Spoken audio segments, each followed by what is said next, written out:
Yeah. We gonna do it. We about to do it, baby. My name is CJ. This is CJ Knows Tech, where I love to talk tech and anything creative. And today I'm talking two of my favorite smart devices. I'm talking the Galaxy Note 9 versus the iPhone XS Max. Now, you all know I like to focus on user experience because user experience is what matters. Me, when I grab these phones or this phone and I turn that bad boy on and I go to use it, what is happening? Now, user experience is totally subjective. That's my word. Come on, Siri, quit trolling. It's totally subjective. We all like different things. I take that into account, as well as you should take into account that I like different things.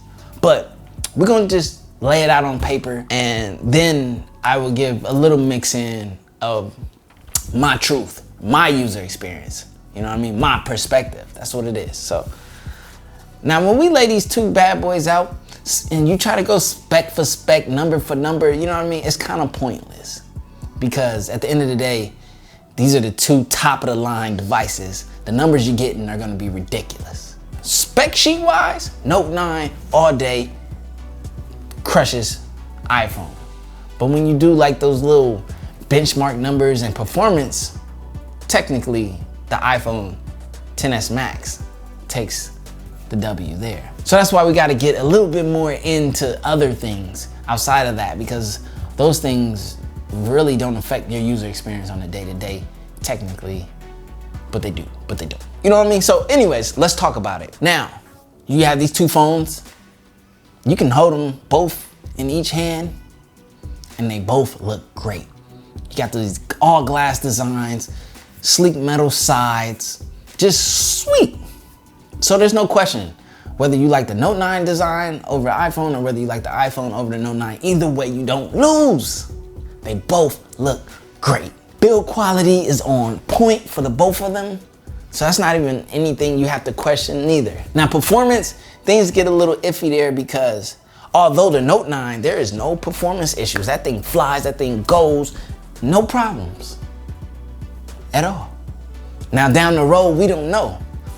That's the whole thing with the Samsung, but I think lately Samsung has adjusted, scaled back their skin, and we're getting a far less lag experience, less lag. Notice I said, I don't think it's completely lag free. No device is, but technically when it comes to the smoothness and fluidity of the software system, iOS got it. Hey, you heard that sound effect? That was just my little thing telling me, you know, I got a certain amount of views on the video, but that thing landed like right there perfectly, right after I said fluidity. All right, I'm shut up. So iOS and the optimization, when it comes to performance, gives the XS Max an upper hand, but you're not losing out if you go with the Note 9. I'm dead ass. The Note 9 flies. That thing does everything you needed to do. It is a beast. To hawk a little further more on the software and the platform system, that's a big division between the two, because iOS is kind of in a league of its own, as it has its own devices, its own system, its own just infrastructure. Android is a little more open. It's a little here, there, everywhere. But with that is a great thing, because you get a lot of variety, a lot of different options, a lot of abilities, but also it's kind of sporadic and all over. So it's not as tight knit as, say, an iOS system. People love the craziness of Android, the customability, the freeness of Android, and that is awesome. That's great. That is a perfect valid point. Other people love the more stripped down, clean fluidity of iOS, and that is perfect. That is absolutely great. There is no clear winner out of Android and iOS. There's only a preference. I have a preference, as well as do you. I respect your preference. Hopefully you respect mine. I don't have a bias though, because I enjoy both of them. Even one so much in a way that another one doesn't have, that just drives me nuts. We'll talk about that later. Now, a good thing you might want to judge a smartphone on is the camera. But in this instance, the camera's are equally awesome. They're equally great. Now I give it to the XS with that algorithm or artificial intelligence they got going in there. It's doing some things, you know what I mean? Especially with the aperture adjustment. You know what I mean? It's talking that professional, that real camera language. The camera is technically better on the XS Max. But even if you get the Note 9, you still got a beast of a camera because it bangs out on the Note 9. So, oh, Amber Alert, what's this? Okay. Dang, in the middle of the video, it was this presidential, oh, man. So, tomato, camera. You know what I mean? You know what I'm trying to say. I will give the slight upper hand to the XS Max because of that new improved system. Like, man, it's dope. Now, when it comes to the 512 gig, 8 gig RAM with the Note 9, that is banging. Like, you don't technically need an external memory card, but you still have the option to add one. You got options with that bad boy. Space options for price is better with the Note 9, hands down. But like when it comes to like those numbers of like the RAM and the spacing, the efficiency is more so there with the iOS. I think you need more space on an Android phone than you need on an iOS phone, but really you don't. I don't know what I'm talking. We're gonna cut that out. But nah, like if you understand what I mean, like with an Android device, you're able to download so many different random files and do so much more on it that it warrants having a bigger hard drive.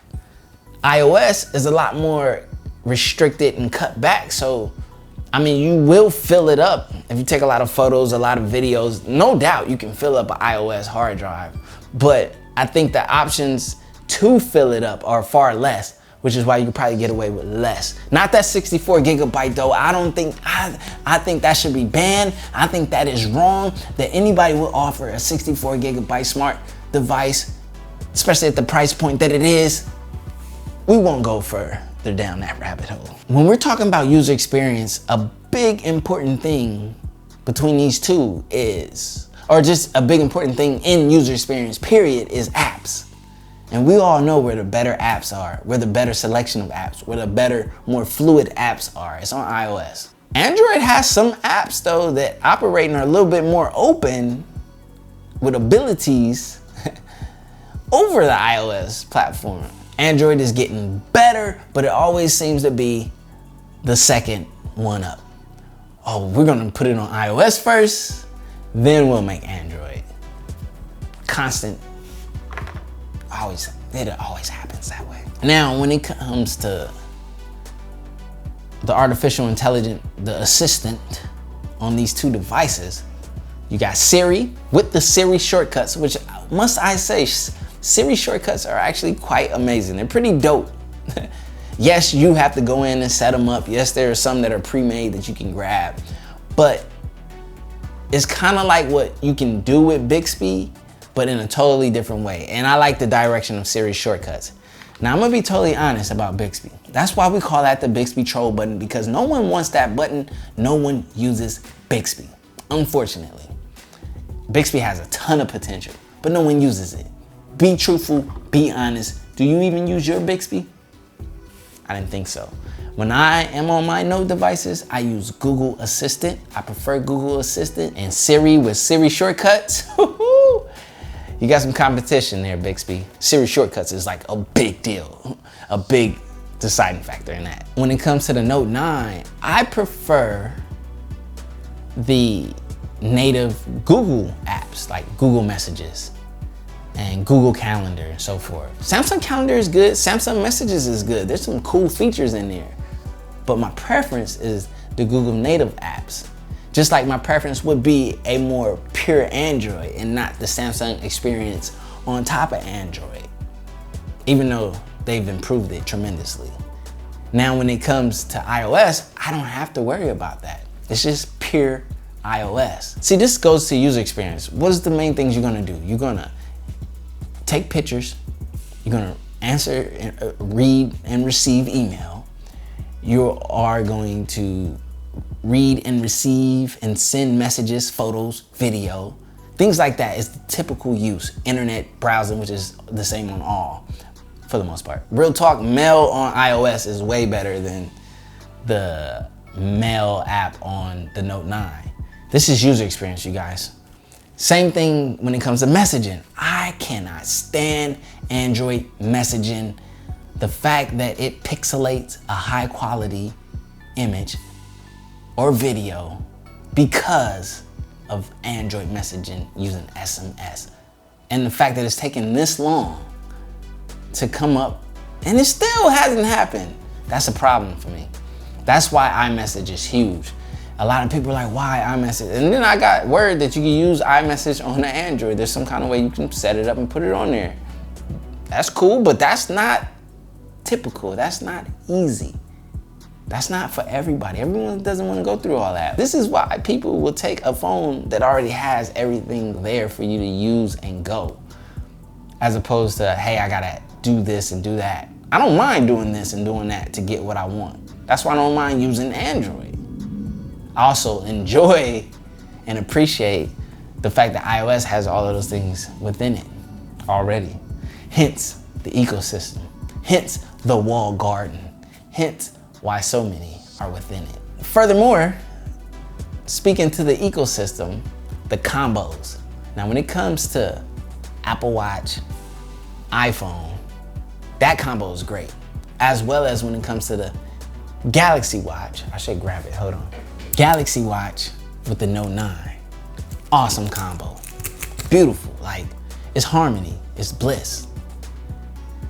I think the user experience though, when it comes to Apple Watch and iOS, is a bit above the Note 9 with the Galaxy Watch, which is great. Like honestly, to be real, I'm gonna keep it 1,000. Either or, they're almost interchangeable, but the upper hand is on the Apple Watch with the iPhone combo because the Apple Watch is more mature in a smartwatch. And it's ironic because Samsung was the first one to, the whole like smartwatch little thing. The Note 9 with the Galaxy Watch or the Gear S3 is a beast of a combo.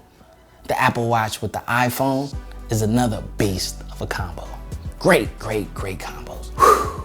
It's about to get real right now. Now, there is something that is so beautiful and so gracious on the Note 9 that you can't duplicate on iOS. Why is beyond me? And I can't wait until it can be duplicated. But man, this is where like the Note 9 and Android and Samsung, man, they kicking butt with this. And it's multitasking / picture-in-picture. As a creator, this makes so much sense. You have to multitask as a creator. I want to be able to watch a YouTube video and respond on Twitter or respond on Instagram or search some other social platform or get on the internet and browse and look something up that I may have saw in the YouTube video. Put that YouTube video in a picture-in-picture and drag it around my screen while I do something else. Yo, that is a strong selling point on the Note 9. Like ever since I've switched into the iPhone XS Max as my daily driver, I've been missing that so much.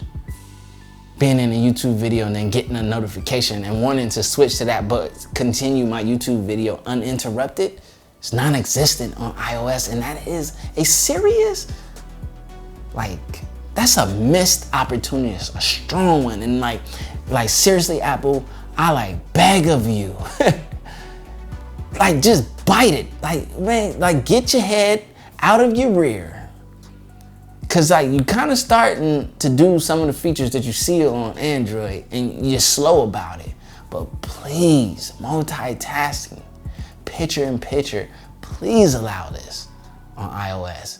This is needed. If you want your device to appeal to creators like me, the tech community, and the many of people who are very busy and who multitask. You have to add multitasking and picture-in-picture. You need to do it now. I speak of iOS, I speak of the ecosystem, I speak of the fluidity of it. Like, I recently just, they offered a 3-month trial with Apple Music. There was some new albums that dropped, that Wayne Carter 5. Grabbed a handful of albums, downloaded them, onto my device. Got home, turned on my iMac Pro, and first thing iTunes telling me, hey, do you want to bring your library into this? I'm like, yeah, that easy. That's what the ecosystem is the fact that it's like you're going about your day and then it's like, hey, here's another convenience for you. How about this? It's like something that you probably could have thought of, but you weren't even thinking about. And then it's like, wait, that makes everything easier. That's the definition of the ecosystem. Now, Samsung, I see you. I know. And I would never sleep on Samsung, the Note 9, the Galaxy Watch, and whatever other products are coming to develop this ecosystem. I respect it. I respect the Note 9 heavily. Look, I'm gonna just be 1000. The Galaxy Note 9 is the better phone. But I believe the better user experience is with the XS Max and iOS. iOS is a strong point for why people choose iPhones. Regardless of all of the other noise, nonsense, ridicule, and drama that comes along with choosing to be within this ecosystem. A lot of hate out there, a lot of drama, a lot of emotions fly high over this. I appreciate the user experience on the iPhone XS Max. I appreciate the phone of the Galaxy Note 9. The S Pen is undefeated.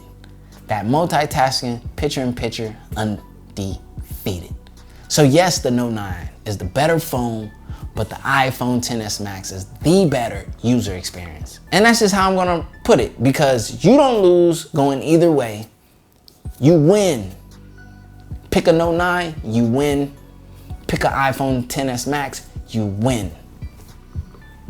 Everybody's a winner. You get a phone, you get a Note, you get an iPhone. We all win, baby. So in this verses, I just kind of wanted to give some of the points of the XS Max, some of the upper hands, some of the points and upper hands of the Note 9. But is there a clear winner? No. Is there a preference? Yes. My preference is iOS, the ecosystem. But boy, I tell you, my likes, my love for that multitask, picture-in-picture, for that S Pen, that runs deep and heavy, and that's undefeated. An iPhone can't take me away from the S Pen, the multitasking, picture-in-picture, unless Apple, you want to throw that in there, please do. Like the real full, just 100% pull away from a Note 9 to an iPhone completely 100% without any regrets is if iOS adapts multitasking, picture-in-picture, as well as possibly an Apple Pencil pen. Anyways, my name is CJ, this is CJ Knows Tech. I'm not gonna ramble on anymore. I might do another part to this series in a different, more focused area. No, I'm not. You got the message. I'm done. Hey guys, just use what you love, use what you want. Respect what other people choose to use. Respect what other people love. It's just that simple, man.